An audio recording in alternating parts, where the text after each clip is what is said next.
Derek with Eliminex. We're here in Cranford, New Jersey. Trapping some squirrels using the Trap Smart system. I have the roof traps. This is like the first day. So I set up some roof traps for the eastern greys. There's so many. They're going actually into the house, into the furnace room. And there's so many spots they're getting in. There are holes everywhere. As you go up, you can see holes going into the soffit they shoot through. There's at least 7 spots I already counted before I gave the proposal. They're even going up into the roof here on the edge. You can see like where it's all eaten up.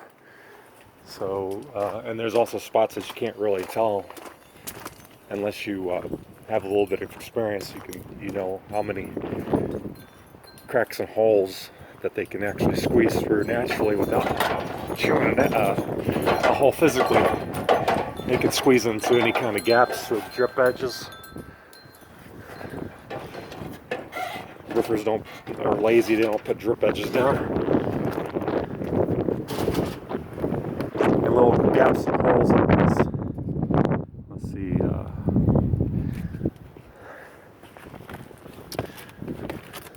You know, up in the dormers, there's gaps up in these dormers. Big gaps. And also the ridge vent on the top. You can actually chew up the ridge vent. Now I'm not going to be doing any exclusion. Just going to do some trapping for a couple weeks. Here's another hole. Here's another hole. I mean, they chew up the house.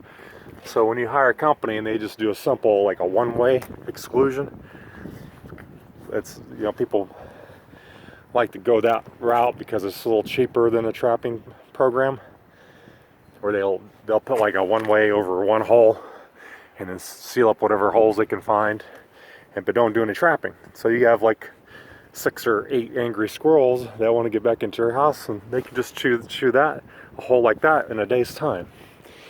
So it's best to get rid of the invading squirrels because they can visit your house for several years. They're very territorial, and you may think they went away in the spring, but then they'll come back when it rains or when they have their babies. All of a sudden you're infested again.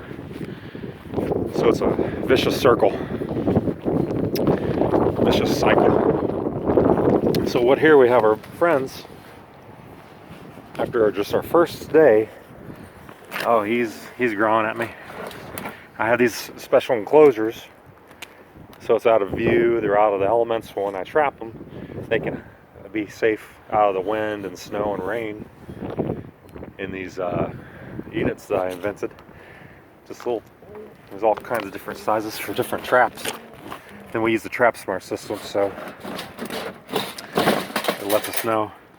There's a big one. That was in their house, making all kinds of noise, making all kinds of racket and contamination, chewing, fighting, having babies,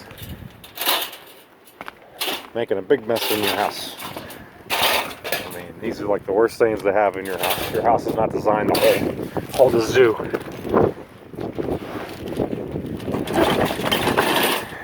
They spread all kinds of problems. They have ticks and mosquitoes on them. All kinds of parasites, salmonella. I mean, they're not clean animals. They're not clean at all. So you don't want this in your house, right? So we're going to go for a ride. There's an open space area in the end of the county that's designated by Fish and Wildlife. It's sanctioned. And oh, he's trying to get out. Look at him. Oh boy, he's like an acrobat in there. He's like an acrobat climbing around. What you doing? Huh? What you doing? Oh, you're a little one. So these are actually a family of squirrels. These are smaller ones. But they'll be fine on their own when I relocate them. They'll likely survive. It's not that, it's like only in the 40s today. If it's super cold, we'll take them to the shop until it warms up. We take them to our shop, give them food and water until the weather clears up, and then we'll send them out on their way when the weather breaks. So we don't have to put them out when it's like too much, like a blizzard or if it's ice and sleet or it's nighttime, we'll take them to the shop and let them go first thing in the morning so they have a good chance in survival. Okay, so I'm gonna put these in the truck, put a couple new traps in, set them, and come back tomorrow and check it out. Because I came today just to monitor to see if it's so windy here at the shore. This is a shore point town. I was worried that the wind was going to blow the traps shut anyways because they're very sensitive. But we had a good day today. Okay, Derek with Eliminex. Thank you for watching.